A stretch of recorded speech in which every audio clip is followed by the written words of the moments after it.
I guess you could say something that I can't explain is a worship song for the deconstructionists.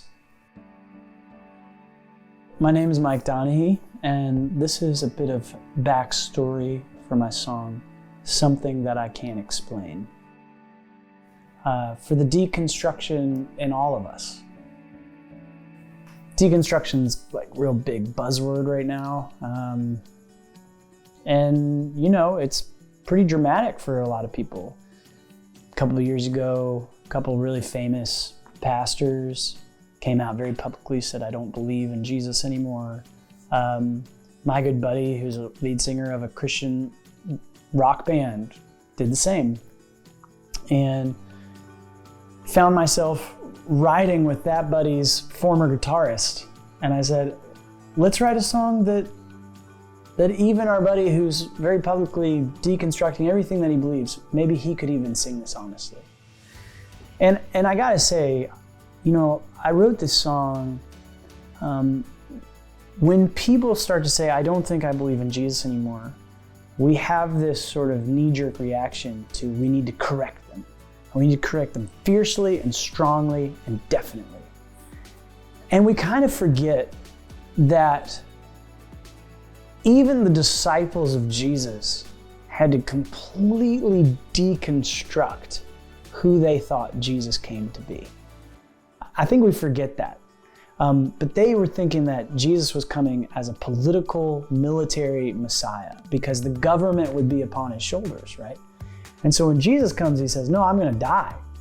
They're going, no. You came to lead us against Rome. That's why Peter's pulling out his sword and making salami out of a centurion's ear, right? Because they thought you came to lead us into battle and set us free from government oppression. But that's not what Jesus came to do. So that kind of, it gives me pause, right? When someone's saying, hey, I don't know if I believe anymore, I go, yeah, I get that. It's hard.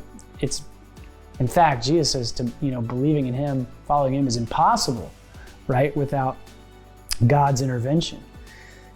And for those of you who are in the midst of deconstruction, I hope this song could be a great reminder that there's some things we're not going to have answers for. But the song kind of ends with this thought of, but you know what, at the end of the day, when I encountered Jesus, my heart changed. And that's something that I don't have an answer for, right? And it lets me sort of swim in the mystery a bit. And here's what I want to say. If you're like, well, what do I say to someone who is deconstructing their faith? Because some people would say, you need to come in real hard, and you need to correct them, you need to tell them the truth. In 2 Timothy, Paul tells Timothy, hey, look, when you're correcting someone, he said, do it with all gentleness. Perhaps God will grant them repentance leading to the truth. There's a lot of responsibility he kind of takes off of Timothy there. He goes, your job is to be gentle. Yeah, speak the truth, but do it in love. Perhaps God's going to do something. The book of Isaiah, it says this way. It says, when it talks about Jesus, it says, a bruised reed he will not break. A flickering flame he will not quench. A lot of us do that. We don't realize it, but someone's going, man, I have all these doubts and all these questions. And we come in and we go, snap, make a decision. You don't believe anymore. We don't realize that we're doing to them what Jesus would never do. Because Jesus tells this parable in the Gospels, okay? And I'll wrap it up with this. But this has been sort of my guiding ethos when I have doubts and questions, and when my friends have doubts and questions. I remember this parable.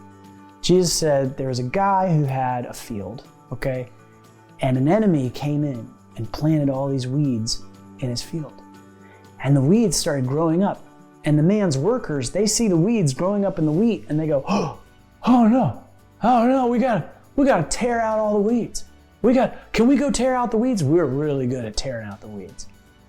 And the owner of the field goes, no. That's not your job. If you try to pull out all the weeds, you're gonna pull out all the wheat along with it. And I love that idea because it's almost, I take it to mean that Jesus is saying, hey, Figuring out who's in and who's out, that's not your job. Your job isn't to go tell people you're a weed and you're a wheat. Your job is to treat everybody like they're a wheat until they believe it for themselves. And I hope when you feel like you need to correct someone or you need to correct yourself even, I pray you would remember that it is the kindness of God that leads us to repentance. How does that work, Mike? I don't know. That's just something that I can't explain.